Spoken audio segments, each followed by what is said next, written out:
Hello friends, स्वागत है आप लोगों का मेरे इस नए वीडियो में। सर्जरी के बाद नौजिया और वोमिटिंग बहुत ही ज़्यादा कॉमन है और मैक्सिमम केसेस में ये सीरियस नहीं होता है, अपने आप ठीक हो जाता है। लेकिन कुछ लोगों को घर जाने के बाद भी परेशानी होती है।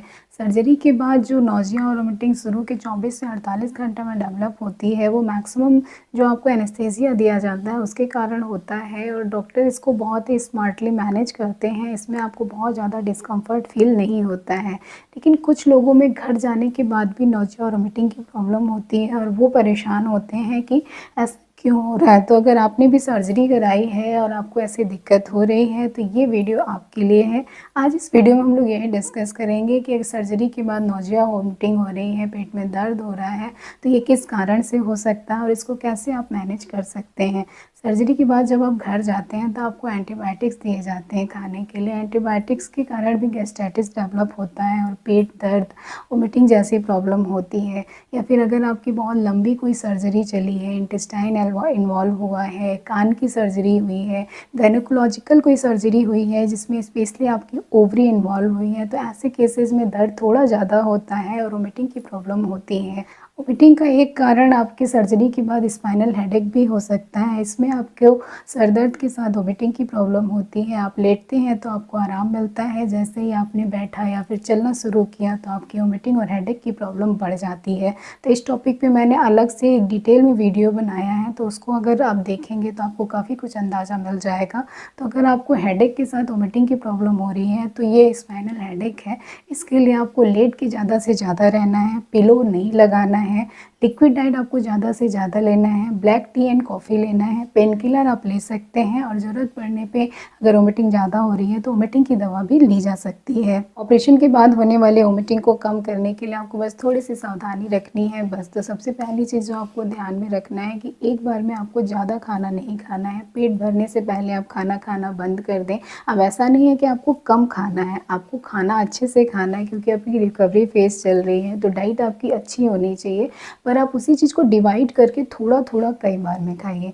कोशिश करिए कि दिन भर में आप 2 फ्रूट ज़रूर लीजिए, वो भी होल फ्रूट लीजिए और उसमें से एक सिट्रस फ्रूट होना चाहिए। सिट्रस फ्रूट्स जो होते हैं वो आपकी रिकवरी में काफ़ी ज़्यादा हेल्प करते हैं। कुछ लोग सर्जरी के बाद जूस को प्रेफर करते हैं, तो सिर्फ जूस लेने से एक तो उसका सारा फाइबर निकल जाएगा, तो आपको एसिडिटी, ब्लॉटिंग होगी, फाइबर के भी जो फ़ायदे हैं वो आपको नहीं मिलेंगे। तो जूस आप एक आध ग्लास ले सकते हैं, लेकिन अगर आप पूरा फ्रूट खा पा रहे हैं, कोई प्रॉब्लम नहीं है, तो कोशिश करना है कि आपको पूरा फ्रूट लेना है। आप फ्रूट में पपीता मत लीजिए अभी कुछ दिन तक, पपीते से भी इंडाइजेशन की प्रॉब्लम होती है।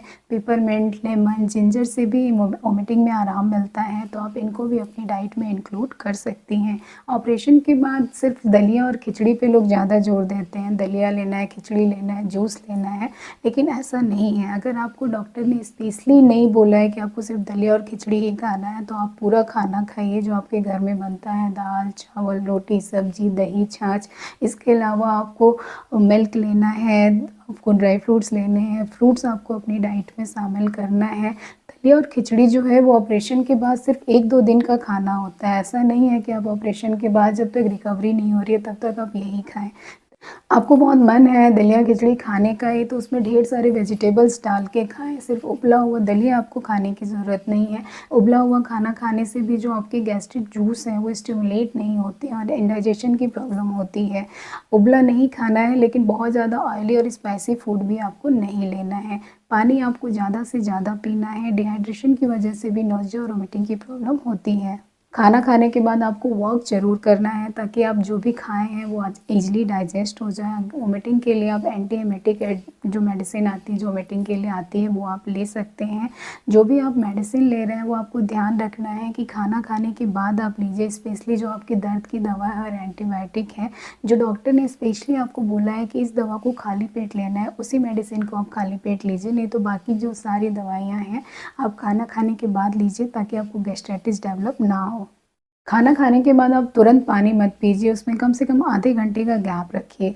तो वोमिटिंग हो सकती है, नॉर्मल है, धीरे-धीरे करके कुछ दिनों में ये ठीक भी हो जाती है। लेकिन अगर आपको वोमिटिंग बहुत ही ज़्यादा हो रहा है, पानी भी आप डाइजेस्ट नहीं कर पा रहे हैं, तो ये कॉम्प्लिकेशन हो सकता है। तो ऐसे केस में आपको अपने डॉक्टर से मिलना है और उन्हें चेक कराना है कि क्या प्रॉब्लम हो रही है। उम्मीद है छोटा सा ये वीडियो आपको पसंद आया होगा। अगर वीडियो पसंद आया हो तो इसे लाइक कीजिएगा और अगर आप इस चैनल पे नए हैं तो चैनल को सब्सक्राइब करके बेल आइकन भी दबा दीजिए ताकि जो भी मेरे नए वीडियो हैं उनका नोटिफिकेशन आप तक पहुँच जाए।